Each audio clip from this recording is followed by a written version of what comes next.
Porbandar Dwarka national highway પર મિયાણી નજીક અકસ્માત, કાર ચાલકે સ્ટીયરિંગ પરનો કાબુ ગુમાવતા સર્જાયો અકસ્માત। પોરબંદર નેશનલ હાઈવે પર મિયાણી નજીક એક કાર ચાલક પરિવાર સાથે દ્વારકા તરફથી પોરબંદર જઈ રહ્યો હતો, ત્યારે નજીક કાર ચાલકે સ્ટીયરિંગ પરનો કાબુ ગુમાવતા કાર ફંગોળાઈ ગઈ હતી।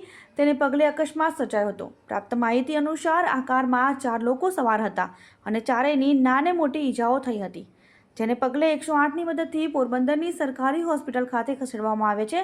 અકસ્માત થતાં લોકોના ટોળા એકત્રિત થયા હતા। Ram Modhwadia, Porbandar, Diu mirror news. નમસ્તે મિત્રો, હું છું ચાંદની પરમાર।